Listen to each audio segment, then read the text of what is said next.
Breaking news చూస్తున్నాం. ఎట్టకేలకు తెలంగాణ ప్రభుత్వానికి భారీ ఊరట లభించింది. మంత్రి Azharuddin, professor Kodandaram MLC అభ్యర్థిత్వాలకు governor Shiv Pratap Shukla ఆమోదం తెలిపారు.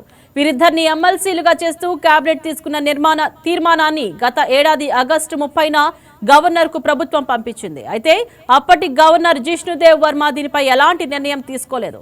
ఈ క్రమంలో అజారుద్దీన్ కి మంత్రివర్గంలో స్థానం కల్పించారు. ఏ సభలో ప్రాతినిధ్యం లేకుండానే కేబినెట్ లో స్థానం దక్కించుకున్న అజారుద్దీన్ మంత్రిగా ప్రమాణ స్వీకారం చేసిన 6 నెలల్లోపు ఏదైనా సభకు ప్రాతినిధ్యం వహించాల్సి ఉంది. ఈ గడువు ఏప్రిల్ 30తో ముగియనుంది. ఈ నేపథ్యంలో సీఎం రేవంత్ రెడ్డి స్వయంగా లోక్ భవన్ లో గవర్నర్ తో భేటీ అయ్యి ఎమ్మెల్సీల నియామకంపై త్వరగా నిర్ణయం తీసుకోవాలని కోరారు. సీఎం విజ్ఞప్తితో ఇటీవల కొత్త గవర్నర్ గా నియమితులైన శివప్రతాప్ శుక్లా తీర్మానం ఫైల్ పై సంతకం చేశారు. ఇందుకు సంబంధించి త్వరలో గెజిట్ నోటిఫికేషన్ వెలువడనుంది. గవర్నర్ నిర్ణయంతో అజారుద్దీన్ తో పాటు సీఎం రేవంత్ రెడ్డి ప్రభుత్వానికి బిగ్ రిలీఫ్ గా మారింది.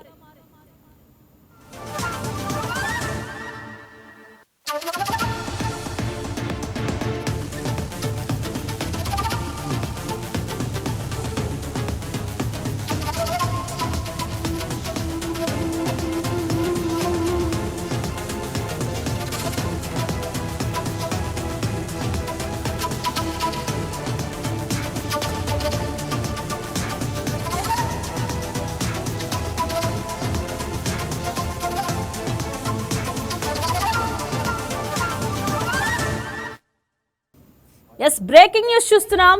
ఎట్టకేలకు తెలంగాణ ప్రభుత్వానికి భారీ ఊరట లభించింది. మంత్రి Azharuddin, professor Kodandaram MLC అభ్యర్థిత్వాలకు governor Shiv Pratap Shukla ఆమోదం తెలిపారు.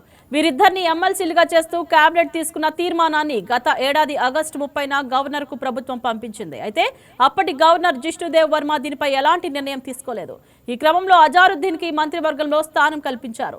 ఏ సభలో ప్రాతినిధ్యం లేకుండానే కేబినెట్ లో స్థానం దక్కించుకున్న అజారుద్దీన్ మంత్రిగా ప్రమాణ స్వీకారం చేసిన 6 నెలల్లోపు ఏదైనా సభకు ప్రాతినిధ్యం వహించాల్సి ఉంది. ఈ గడువు ఏప్రిల్ 30తో ముగియనుంది. ఈ నేపథ్యంలో సీఎం రేవంత్ రెడ్డి స్వయంగా లోక్ భవన్ లో గవర్నర్ తో భేటీ అయ్యి ఎమ్మెల్సీల నియామకంపై త్వరగా నిర్ణయం తీసుకోవాలని కోరారు. సీఎం విజ్ఞప్తితో ఇటీవల కొత్త గవర్నర్ గా నియమితులైన శివప్రతాప్ శుక్లా తీర్మానం ఫైల్ పై సంతకం చేశారు. ఇందుకు సంబంధించి త్వరలో గెజిట్ నోటిఫికేషన్ వెలువడనుంది. గవర్నర్ నిర్ణయంతో అజారుద్దీన్ తో పాటు సీఎం రేవంత్ రెడ్డి ప్రభుత్వానికి బిగ్ రిలీఫ్ గా మారింది.